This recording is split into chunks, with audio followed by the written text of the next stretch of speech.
शुरुआत करते हैं आज की न्यूज़पेपर की। हम पीआईबी के साथ में पीआईबी की पहली न्यूज़ देखने वाले हैं जगदीप धनखड़ से रिलेटेड। हाल ही में बंगाल के ये राज्यपाल थे। जिस हिसाब से इनको भेजा गया है उसी हिसाब से इन्होंने काम किया था।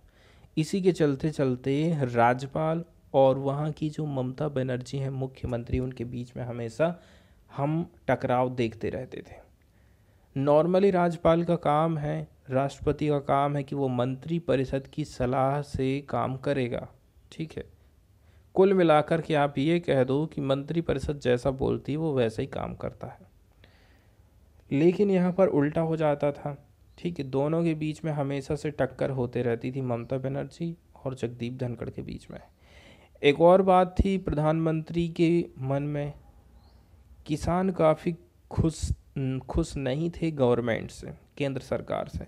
तो सरकार किसानों की तरफ से कोई एक ऐसा चेहरा ढूंढ रही थी जो कि किसानों के हित में बात कर सके, थोड़े किसान लोग भी खुश हो सकें कि चलो किसान का बेटा खड़ा हुआ है तो हमारे लिए कुछ ना कुछ तो अच्छा होने वाला है।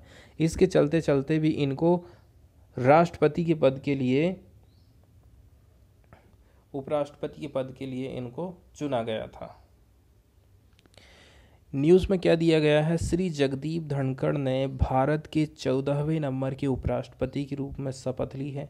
साथ ही में जो राज्यसभा होती है जिसको हम उच्च सदन कहते हैं, उसके ये सभापति बन गए हैं। इसके लिए भी उन्होंने शपथ ली है।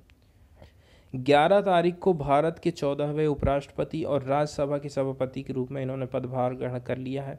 ठीक है, एक वकील रहे हैं और पश्चिम बंगाल के पूर्व राज्यपाल रहे श्री जगदीप धनखड़ को राष्ट्रपति द्रौपदी मुर्मू ने राष्ट्रपति भवन में शपथ ग्रहण समारोह में पद की शपथ दिलाई थी। ये उसकी पिक्चर है। राष्ट्रपति मुर्मू हैं और उपराष्ट्रपति हैं हमारे जगदीप धनखड़। श्री जगदीप धनखड़ के बारे में कुछ जानकारी यहाँ पर दी गई है। ठीक है, इनकी शिक्षा क्या थी, क्या इन्होंने काम किया। श्री जगदीप धनखड़ ने प्रारंभिक स्कूली शिक्षा किठाना गांव के गवर्नमेंट प्राइमरी स्कूल से प्राप्त करी। इसके बाद सरकारी मिडिल स्कूल धरधाना और सैनिक स्कूल चित्तौड़गढ़ में इन्होंने अध्ययन किया। कॉलेज शिक्षा के लिए ये गए थे महाराजा कॉलेज जयपुर और फिर बीएससी ऑनर्स में फिजिक्स में ये उत्तीर्ण हुए, पास हुए।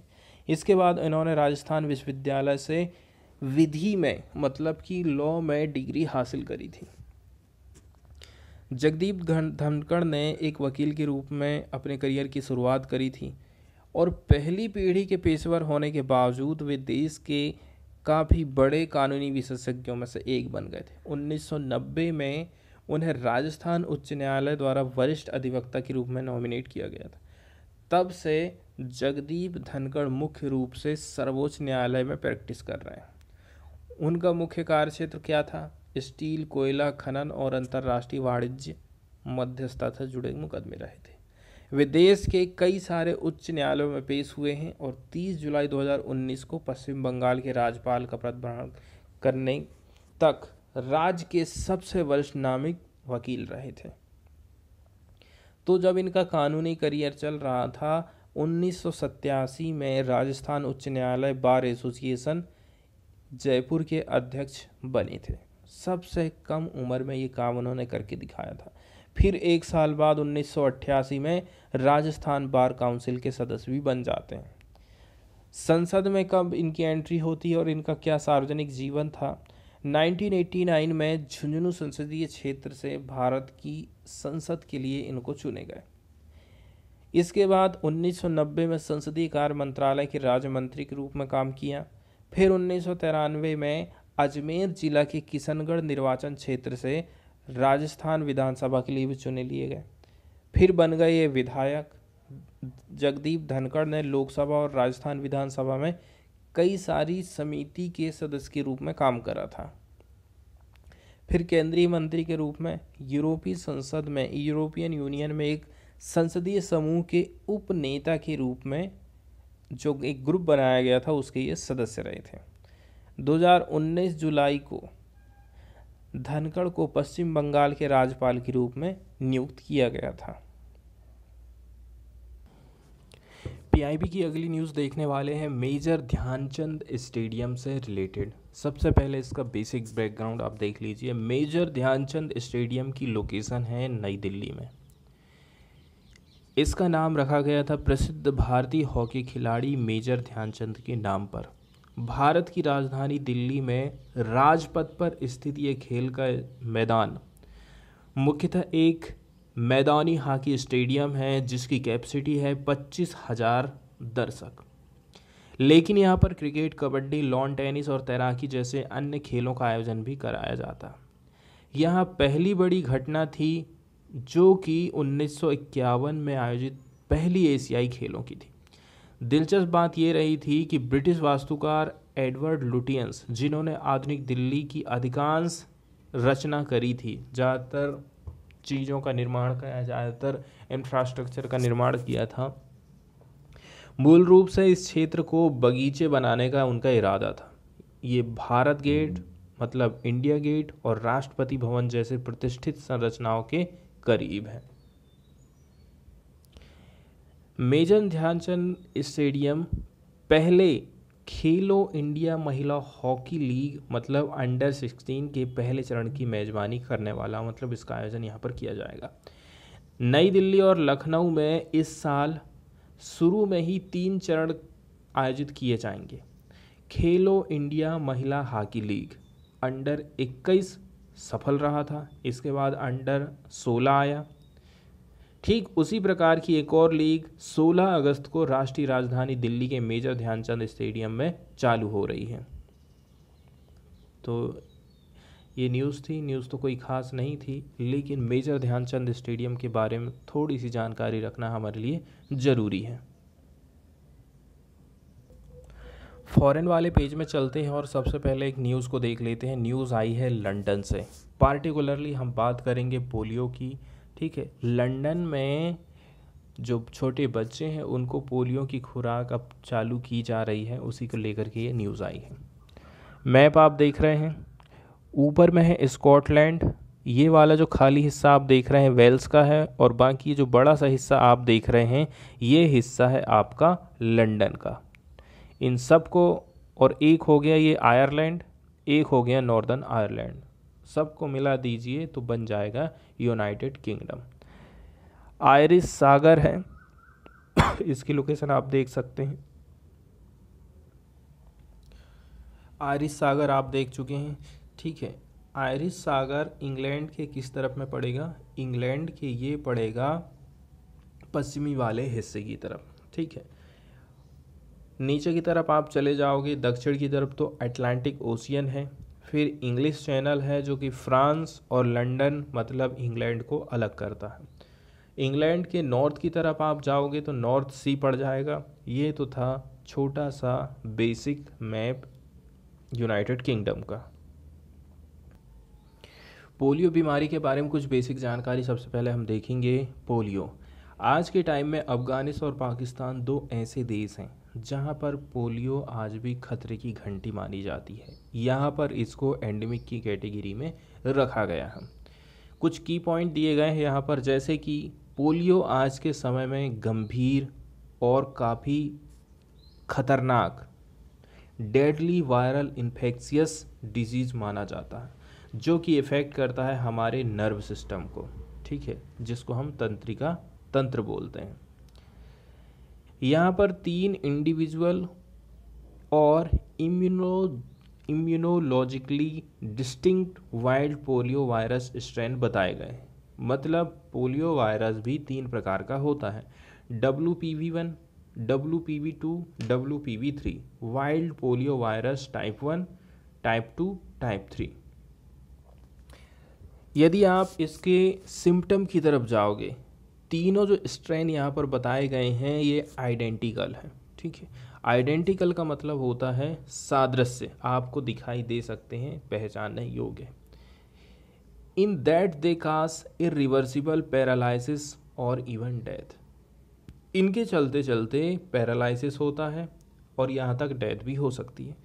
However there are genetic and virological differences. फिर भी यदि आप इनमें थोड़ा थोड़ा अंतर बता सकते, कोई जेनेटिक इनमें डिफरेंस है, वायरोलॉजिकल डिफरेंसेस भी है, which make these 3 strain separate virus. इसी के चलते चलते आप तीनों जो टाइप के देखे हो इनको आप कह सकते हो कि ये सेपरेट वायरस हैं। स्प्रेड कैसे करके होता है? ये वायरस ट्रांसमिट होता है person to person, mainly through fecal oral route और less frequently by common vehicle, example through contaminated water और फूड। जो व्यक्ति इससे प्रभावित है, ठीक है, उसका कोई भी ऐसा चीज़ जो उसके शरीर से निकल रहा है उसके टच में यदि आप आते हैं तो आपको ये वायरस फैल जाएगा। दूषित खाना आप खाते हो, दूषित पानी पीते हो, तो इससे भी पोलियो वायरस फैल जाता है। सबसे ज़्यादा प्रभावित करता है उन बच्चों को जिनकी उम्र 5 साल से कम है। The virus multiplies in the intestine, ठीक है। वायरस क्या होता है, आंत में जाकर के घुस जाएगा और अपने आप की वृद्धि करना चालू कर देता है।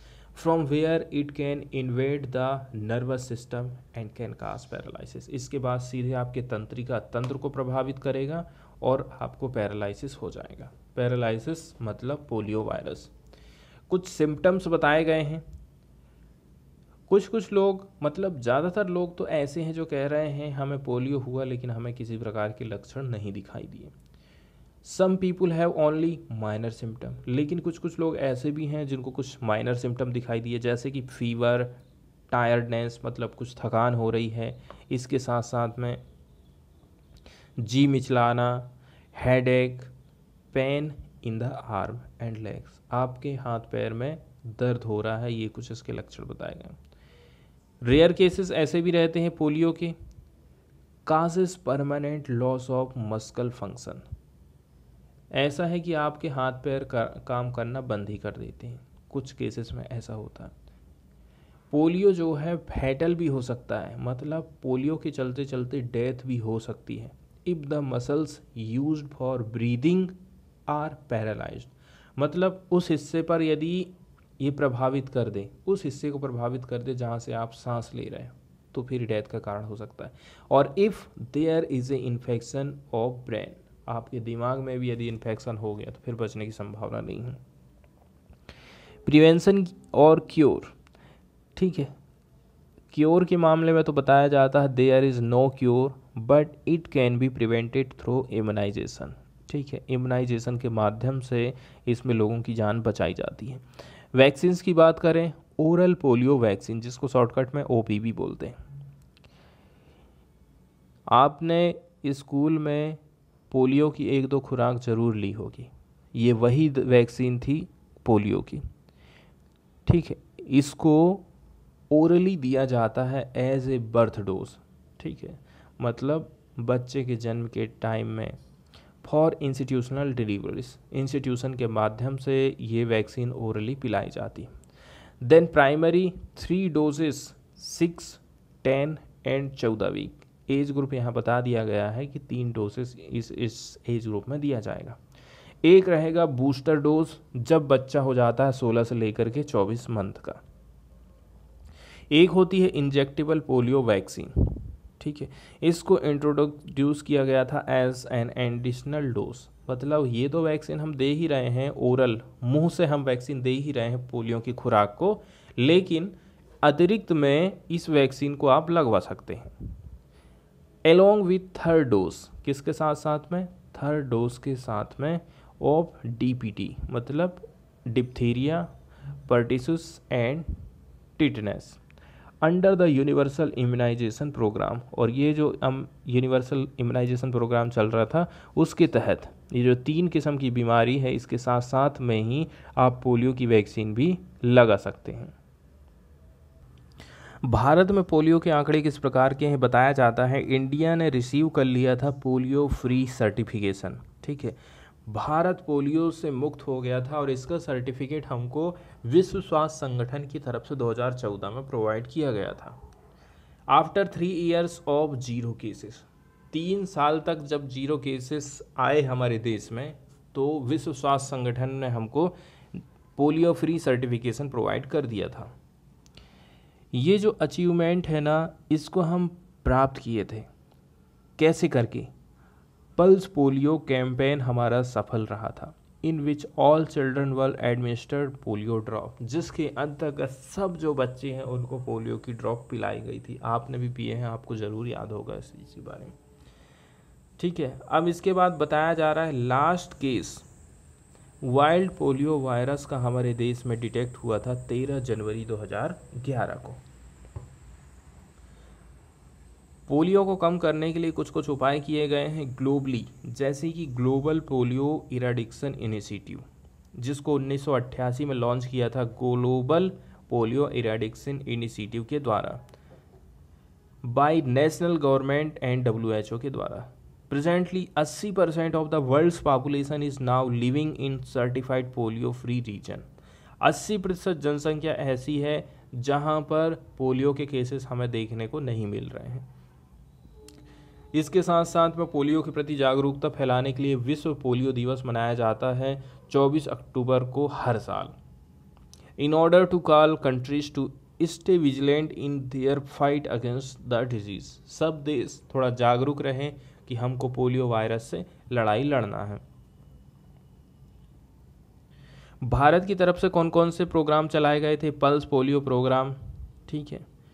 इसके बाद इंटेंसिफाइड मिशन इंद्रधनुष, ये नाम आपको याद रखना है क्योंकि पल्स पोलियो अभियान से तो आप क्लियरली बता सकते हो कि पोलियो के लिए, पोलियो को ख़त्म करने के लिए प्रोग्राम चलाया गया था। लेकिन यहाँ पर यदि ये हमसे पूछा जाता है मिशन इंद्रधनुष किस लिए लागू किया, चलाया गया था गवर्नमेंट की तरफ से, तो आपको बताना है पोलियो से निपटने के लिए प्रोग्राम चलाया गया था। ठीक है, इसका पूरा नाम क्या है? इंटेंसिफाइड मिशन इंद्रधनुष 2.0। ये पूरे नेशन, पूरे देश भर में प्रोग्राम चलाया गया था। ठीक है, कब? जब 25 साल हो गए थे पल्स पोलियो प्रोग्राम के 2019-20 में। इसके साथ साथ में यूनिवर्सल इम्यूनाइजेशन प्रोग्राम UIP, इसको लॉन्च किया गया था 1985 में। इसमें कुछ मॉडिफिकेशन किए गए थे।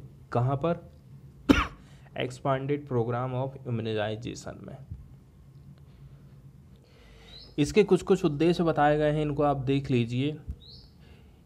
इस प्रोग्राम के अंतर्गत, ठीक है, हमें तेज़ी के साथ में जो इम्यूनाइजेशन का कवरेज है, जिसके अंतर्गत हम वैक्सीन लगा रहे थे, उस कवरेज को बढ़ाना है। पार्टिकुलर मान के चल लीजिए मध्य प्रदेश में हो रहा है, तो मध्य प्रदेश से आप इसको आगे बढ़ाइए, छत्तीसगढ़ को भी कवर करिए, उड़ीसा को भी कवर करिए, झारखंड को भी कवर करिए। ऐसे करके तेज़ी के साथ में हमको जो कवरेज है उसको बढ़ाना है। सर्विस जो प्रोवाइड कर रहे हैं उसकी क्वालिटी को हमें इम्प्रूव करना है। इसके अलावा रिलायबल कोल्ड चेन सिस्टम हमारे पास होना चाहिए ताकि हेल्थ फैसिलिटी अच्छे से हम प्रोवाइड कर सकें। मतलब कि वैक्सीन जो एक जगह से दूसरी जगह जा रही है, कोल्ड चेन सिस्टम जो है हमारा मजबूत होना चाहिए ताकि इसका जो ट्रांसपोर्टेशन है, रख रखाव है, इसी के चलते चलते वैक्सीन ख़राब नहीं होना चाहिए। इसी के साथ साथ में हमें इंट्रोड्यूस करना है डिस्ट्रिक्ट वाइज सिस्टम। ज़िला लेवल पर हमें कार्यक्रम चलाना है ताकि हमारा जो काम चल रहा है उसकी परफॉर्मेंस को हम जांच सकें कि किस हद तक हमारी परफॉर्मेंस प्राप्त हो पाई है। इसके साथ साथ में वैक्सीन प्रोडक्शन के मामले में हमें सेल्फ सफिशिएंस बनाना है। इसका मतलब ये हो गया कि हर देश ऐसी कंडीशन में आ जाए कि वो अपने देश में ही वैक्सीन बना सके, उसको बाहर से वैक्सीन खरीदनी ना पड़े। इस प्रकार से ये था EPI, expanded programme of immunisation. News की तरफ चलते हैं और न्यूज़ को देख लेते हैं। लंदन के जो बच्चे हैं, मतलब लंदन के 9 साल से कम उम्र वाले बच्चे, 9 साल तक जो बच्चे हैं उनको पोलियो की वैक्सीन दी जाएगी। ब्रिटिश हेल्थ अथॉरिटी इसने एडवाइस दिया है कि 1 से लेकर 9 साल की उम्र तक के बच्चे पूरे लंदन के ये रिसीव करेंगे a polio vaccine booster after detection of polio virus in sewage from the 8 London boroughs. London की सीवेज में पोलियो वायरस पाया गया है। इसी के चलते चलते प्रशासन की तरफ से ये घोषणा करी गई है कि नहीं, अब हमको जो है पोलियो वैक्सीन देना पड़ेगा बच्चों को। ऐसा कहना है यूके की हेल्थ सिक्योरिटी एजेंसी UKSA का।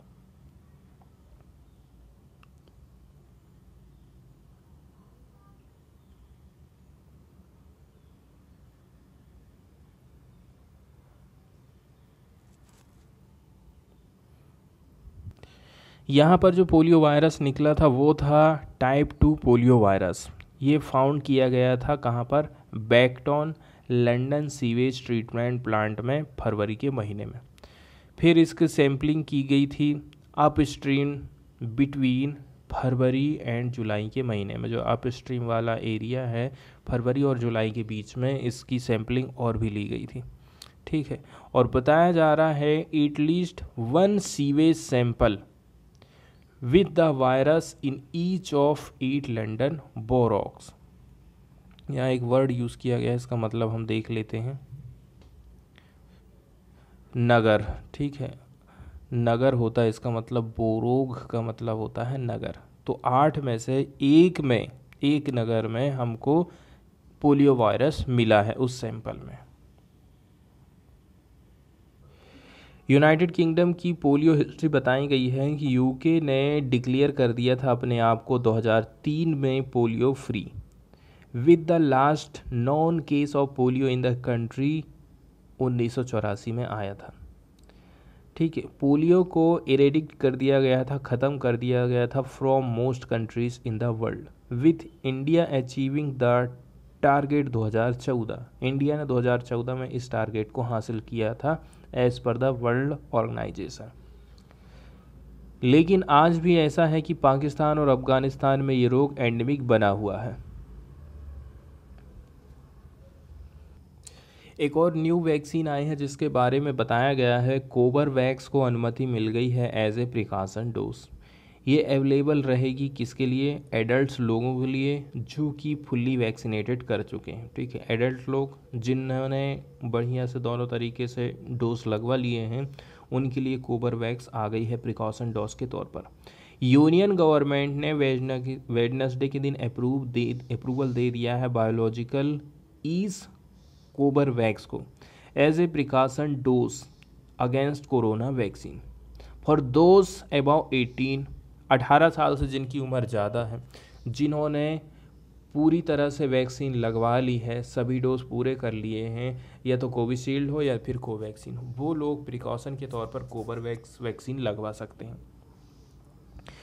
COVID-19 vaccines, however, has been awaiting emergency use listing AUL by the World Health Organization। लेकिन फिर भी ये जो वैक्सीन है ये वेट कर रही है इमरजेंसी यूज़ के लिए विश्व स्वास्थ्य संगठन की तरफ से। इस प्रकार से इंडिया का जो आर्सेनल मतलब लड़ाई है कोरोना के साथ साथ में वो मजबूत होने वाली है। Union health and family welfare ministry ने अप्रूवल दे दिया कोवरवैक्स को as a precaution dose for those aged above 18, जिनकी उम्र 18 साल से ज़्यादा है, जिन्होंने कोविशील्ड या फिर कोवैक्सीन ले ली है। They can get the dose of 26 week after the administration of second dose from Friday। इसमें डेडलाइन बता दी गई है कि आप जो है आप वैक्सीन की डोज लगवा सकते हो 26 weeks after the administration of the second dose from Friday. जैसे कि शुक्रवार है आज से 26 दिन के बाद यदि आपने सेकेंड डोज लगवा लिए थे, 26 दिन हो गए, तो आप इस वैक्सीन को लगवा सकते हो, ऐसा यहाँ पर बताया गया है। अगली न्यूज़ हम देख रहे हैं भारत और ऑस्ट्रेलिया के रिलेशन को ये बताती है, पार्टिकुलरली इसको आप इकोनॉमी से जोड़कर देख सकते हैं। यूनियन कैबिनेट ने अप्रूवल दे दिया है joint production of audio visual content के लिए। मतलब कि यहाँ पर बताया जा रहा है फिल्म ट्रीटी यहाँ पर साइन हो सकती है, ऑडियो और विजुअल कंटेंट के लिए अप्रूवल दे दिया गया है। यूनियन कैबिनेट ने अप्रूवल को साइन कर दिया है। क्या है वो approval? Audio visual co production treaty. ये ट्रीटी है, ये संधि है इंडिया और ऑस्ट्रेलिया के बीच में, जिसका उद्देश्य है जॉइंटली प्रोडक्शन हमें करना है मूवी का between the two countries. Audio visual co production treaties are enabling documents, इसके माध्यम से क्या हमें मिलने वाला है, को प्रोडक्शन हो सकता है फिल्म का दोनों देशों के बीच में। मूवी का प्रोडक्शन करने के लिए अब दोनों देश सहयोग से काम करने वाले हैं, ऐसा कहना है गवर्नमेंट का। इस अम्ब्रेला एग्रीमेंट के अंतर्गत प्राइवेट, क्वासी गवर्नमेंट या फिर governmental agencies enter into contract to produce films together, चाहे वो गवर्नमेंट हो, चाहे वो सेमी गवर्नमेंट हो, चाहे वो प्राइवेट एजेंसी हो। ठीक है, अब ये एक कॉन्ट्रैक्ट में प्रवेश कर जाएंगी जिसके तहत ये प्रोड्यूस कर सकती हैं फिल्म को आपस में। इंडिया ने क्या काम करा था? इंडिया ने साइन किया है 15 audio visual co production treaty with other countries, Australia के अलावा भी। ऑस्ट्रेलिया इमर्ज होके आ रहा है as a preferred destination for shooting of Indian film. भारतीय मूवी जिसकी शूटिंग ऑस्ट्रेलिया में की जानी है, इसके लिए काफ़ी अच्छी जगह उभर कर ऑस्ट्रेलिया सामने आया है।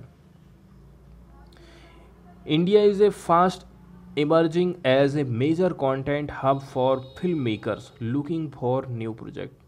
भारत का फिल्म इंडस्ट्री तेज़ी के साथ में बढ़ते जा रहा है। ऐसे लोग जो कि नए नए प्रोजेक्ट के लिए तलाश ले रहे हैं वो जा सकते हैं ऑस्ट्रेलिया। इंडिया के पास एग्जॉटिक लोकेशन है, टैलेंट का पूल है, इसके साथ साथ में relatively cheaper cost of production है। इसी के चलते चलते इंडिया हो जाता है favoured destination of foreign film makers, ऐसा यहाँ पर बताया जाता है। इस को प्रोडक्शन ट्रीटी के अंतर्गत बताया जा रहा है दो कंट्री, ठीक है, मे वेरी फ्रॉम 20% से 80% of the final total cost of the jointly produced work. इतना ये क्या करने वाले हैं? कंट्रीब्यूशन करने वाले हैं। अगली न्यूज़ आई है एविएशन सेक्टर से, पार्टिकुलरली हम बात कर रहे हैं ट्रांसजेंडर पीपल की। ठीक है, एविएशन सेक्टर मतलब कि हवाई जहाज़ जो उड़ाई जाती है, अब जो ट्रांसजेंडर पीपल है वो लोग भी इस काम को अंजाम दे सकते हैं, मतलब वो भी अब पायलट बन सकते हैं, ऐसा कहना है एविएशन सेफ्टी रेगुलेटर का। ठीक है, काफ़ी बड़ी जीत मानी जा रही है ऐसे पायलट जिनका नाम रखा गया है Adam Harry and the entire transgender community. ये लोग चाह रहे थे कि हम भी काश पायलट बन पाते। एविएशन सेफ्टी रेगुलेटर ने पहली बार फ्रेम करा है नए मेडिकल गाइडलाइन जो कि अलाउ करता है ट्रांसजेंडर पर्सन को who have completed gender transition therapy या फिर सर्जरी, जिसने अपनी जेंडर ट्रांजिशन थेरेपी करवाई है या फिर सर्जरी करवाई है, to be declared fit to fly. ठीक है, और जिसने डिक्लेयर कर लिया है अपने आप को वो फिट है फ्लाई करने के लिए, मतलब उड़ाने के लिए। Ongoing hormone therapy will also not be ground for disqualification. यदि किसी ने हार्मोन थेरेपी करवाया है तो ये ग्राउंड नहीं है कि आप उसको फेल कर दो कि वो इसमें पार्टिसिपेट नहीं कर सकता है। Directorate general of civil aviation ने वेडनेसडे के दिन इशू किया है एक guideline for aero medical evaluation of transgender person, मतलब कि ट्रांसजेंडर पर्सन्स यदि इसमें पार्टिसिपेट करेगा तो उसका मेडिकल बैकग्राउंड क्या क्या होना चाहिए, मेडिकल क्लियरेंस क्या क्या होना चाहिए।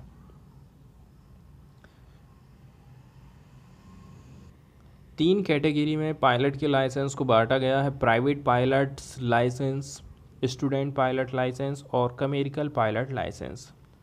ठीक है, these says that candidates who have completed their hormone therapy, जिन्होंने हार्मोन थेरेपी करवा लिया है एंड जेंडर अफर्मेशन सर्जरी भी करवा लिया है मोर देन 5 years एगो, 5 साल पहले, will be declared medically fit. इनको भी जो है मेडिकली फिट कहा जाएगा, माना जाएगा, fit provided they clear screening for mental health in accordance with the world professional association for transgender health. अब कुछ कुछ लोग क्या रहते हैं ना कि सर्जरी करवा के अपने लिंग को चेंज करवा लेते हैं, तो ऐसे लोगों को पहले क्या है अनफिट माना जाता था, लेकिन आज के टाइम में ऐसा है आपने यदि सर्जरी करवाए हैं और आप काम करने के लिए पूरी तरह से फिट हैं तो आप मेडिकल रूप से क्या है आप पास हो जाएंगे पायलट बनने के लिए।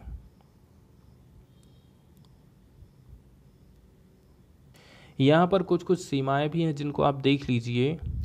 जो ट्रांसजेंडर पायलट रहेंगे इनकी कुछ लिमिटेशन रहेंगी, जैसे कि इनको अलाउ किया गया है only fly as first officers, मतलब जूनियर पायलट, और when they are flying as a pilot in command their co pilot has to have 250 hours of flying on that particular type of aircraft, या फिर co pilot has to be a senior captain who is a trainer.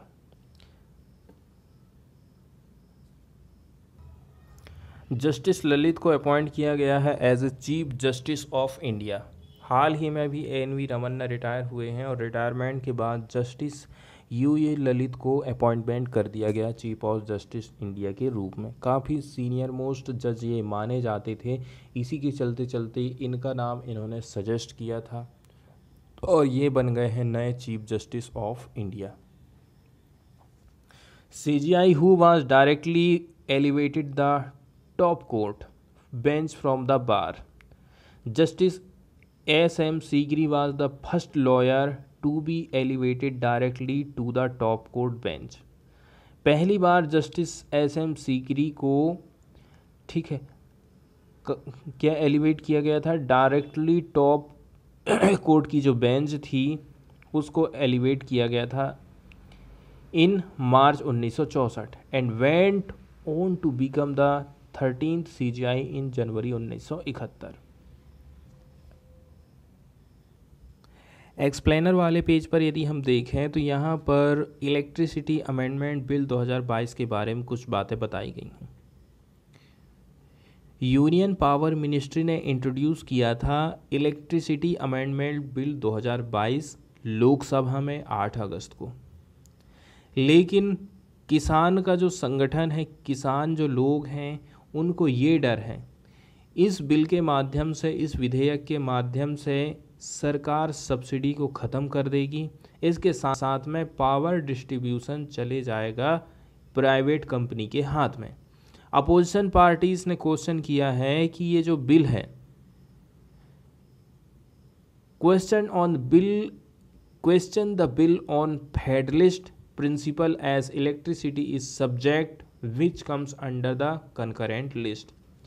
Opposition party कह रही है कि ये जो electricity के ऊपर आप कानून बना रहे हो, बिजली एक ऐसा सब्जेक्ट है जिसमें राज्य सरकार भी मिलकर कानून बना सकती है और केंद्र सरकार भी मिलकर कानून बना सकती है, इसलिए ये जो संघवाद है, भारतीय संघवाद, उसका आप उल्लंघन कर रहे हो, ऐसा अपोजिशन पार्टी ने केंद्र सरकार के ऊपर आरोप लगाया है। इसमें जो मेजर चेंज किया गया है इस विधेयक में वो क्या है, प्रपोजल फॉर सेंटर्स इंटरवेंशन। आपको केंद्र सरकार की इंटरवेंशन की ज़रूरत पड़ेगी in the area of power distribution, A domain under the state government. जो ऐसा एरिया जो कि स्टेट गवर्नमेंट के अंडर में आ रहा है उसको आप कहाँ दे रहे हो, केंद्र सरकार की झोली में डाल दे रहे हैं इस पावर को, ऐसा यहाँ पर बताया जाता है। इसका इतिहास बताया जाता है। इलेक्ट्रिसिटी बिल को लाया गया था पहली बार और पास किया गया था पार्लियामेंट में 2003 में। उस टाइम में अटल बिहारी वाजपेयी प्राइम मिनिस्टर थे। इसका इंटेंशन क्या था, उद्देश्य क्या था, हम कुछ ऐसे नियम कानून लेकर के आएंगे जिससे बिजली का जनरेशन, उसका ट्रांसमिशन, उसका distribution, trading, use of electricity को हम रेगुलेट कर सकें। इसके अलावा इस कानून में कुछ कुछ प्रावधान था जिसके अंतर्गत प्रोटेक्ट किया जा सके इंटरेस्ट ऑफ कंज्यूमर को and supply of electricity to all areas. ठीक है, इसके साथ साथ में सही रेशो होना चाहिए इलेक्ट्रिसिटी टैरिफ का। ट्रांसपेरेंट पॉलिसी हम बनाएंगे रिगार्डिंग सब्सिडीज़। ठीक है, अब ये जो एक्ट था resulted in privatisation of distributing companies. Act के माध्यम से जो डिस्ट्रीब्यूशन का काम है प्राइवेट कंपनी के पास में चला गया। बाद में इसको अमेंडमेंट किया गया था 2007 में यूपीए की गवर्नमेंट ने। ठीक है, क्योंकि जो लेफ्ट पार्टीज हैं उनकी तरफ से प्रेशर पड़ा था। The provision for cross subsidy. Crop subsidy का मतलब यहाँ बताया जा रहा है आप ये इंश्योर कर रहे हो कि जो पुअर हाउस होल्ड हैं उनको आप सब्सिडी देंगे। That was added to the bill in 2007। अब फिर इसमें आगे 2014, 2017, 18, 2020 और 21 में कुछ अमेंडमेंट किए गए थे, जबकि 2014 में was cleared by the standing committee on energy. It could not be passed in the house as the center wanted to revise it। लेकिन देखिए कमेटी ने तो इसको पारित कर दिया था, लेकिन पार्लियामेंट में ये पास नहीं हो पाया था क्योंकि केंद्र सरकार इस पर कुछ अमेंडमेंट करना चाहती थी। अब इस विधेयक का विरोध क्यों हो रहा है? विधेयक का विरोध मुख्य रूप से किसान समूहों द्वारा किया जा रहा है क्योंकि उनको डर लग रहा है इस बिल के माध्यम से सब्सिडी खत्म हो जाएगी और उसके बाद बिजली वितरण निजी कंपनियों के नियंत्रण में हो जाएगा। बिजली क्षेत्र में जो काम करने वाले लोग हैं वो भी इस बिल का विरोध कर रहे हैं। उनका कहना है कि जो डिस्ट्रीब्यूशन कंपनी हैं, प्रोडक्शन यूनिट हैं, इनके निजीकरण से नौकरी को नुकसान पहुंचने वाला, जबकि केंद्रीय ट्रेड यूनियनों ने अधिनियम के खिलाफ अभियान चालू कर दिया है। ठीक है, लेकिन कुछ कुछ ऐसी पार्टी हैं जिनका सपोर्ट मिल रहा है। विपक्षी दलों ने संघीय सिद्धांतों पर विधेयक के ऊपर सवाल उठाया है। आरएसपी सांसद एन.के. प्रेमचंद्रन ने सदन में क्या कहा था कि बिजली या फिर बिजली एक ऐसा विषय है जो संविधान की समवर्ती सूची में आ रहा है और केंद्र को विधेयक लाने से पहले राज्यों से परामर्श करना चाहिए था। कांग्रेस के सांसद हैं मनीष तिवारी, उनका कहना है विधेयक मुनाफे के निजीकरण और नुकसान के राष्ट्रीयकरण का मार्ग प्रशस्त करता है।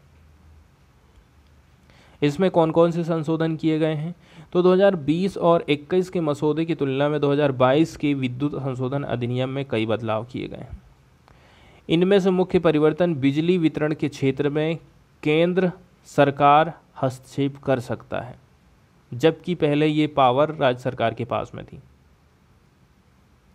ये जो प्रावधान है आप 5, 11, 12, 13, 14, 15 और 23 में आप इनको देख सकते हैं। साथ ही साथ में एक्सप्लेनर वाले पेज में ही यूएस से एक न्यूज़ आई है। यहाँ पर क्लाइमेट एक्शन से निपटने के लिए अमेरिका की तरफ से एक बिल पेश किया गया है, उसको आप देख लीजिए। 7 अगस्त को यूएस की सीनेट ने अप्रूवल दिया है एक बिल को, title inflation reduction act IRA act 2022। IRA has a special focus on climate, healthcare and tax provision to address inflation। IRA act के अंतर्गत फोकस किया गया है क्लाइमेट चेंज, हेल्थ केयर और टैक्स प्रोविज़न, ताकि हम एड्रेस कर सकें इन्फ्लेशन को। इस बिल के माध्यम से जो लार्जेस्ट अमेरिकन इन्वेस्टमेंट है, जिसका उद्देश्य है making the US a leader in clean energy, US को लीडर बना देगा ये बिल क्लीन एनर्जी के मामले में। ये प्रोवाइड करता है एक tax deduction to low and middle income household. इसका मतलब ये हो गया अमेरिका के जो गरीब लोग हैं, low and middle income household, to go electric and seeks to lower the energy bill of US household. इनको यहाँ पर कुछ राहत दी जाएगी अमेरिका की तरफ से। For disadvantaged low income communities and tribal communities, the bill provide funding to benefit from zero emission technology। Zero emission technology के लिए कुछ जो गरीब लोग हैं, ट्राइबल कम्युनिटीज़ हैं, उनको फंडिंग प्रोवाइड की जाएगी। ये इम्पोज करता है क्या चीज़? एक फी मतलब कुछ पैसा वसूला जाएगा टैक्स के रूप में on methane leaks from oil and gas drilling. Oil और गैस की ड्रिलिंग के दौरान यदि मीथेन की लीकेज होती है तो उसके ऊपर फ़ी इम्पोज किया जाएगा। फिर भी climate advocates criticise the bill for coupling the development of renewable energy. यहाँ पर बताया जा रहा है कि आलोचक लोग इसकी काफ़ी आलोचना कर रहे हैं। आलोचना हो रही है रिन्यूएबल एनर्जी के विकास के मामले में।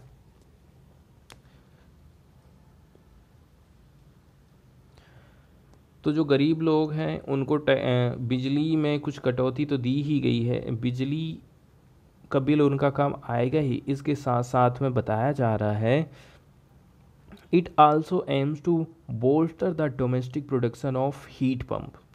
हीट पंप का घरेलू उत्पादन किया जाएगा। इसके साथ साथ में जो क्रिटिकल मिनरल्स हैं उनका भी प्रोडक्शन हम बढ़ाने वाले हैं, ऐसा यहाँ पर बताया जाता है।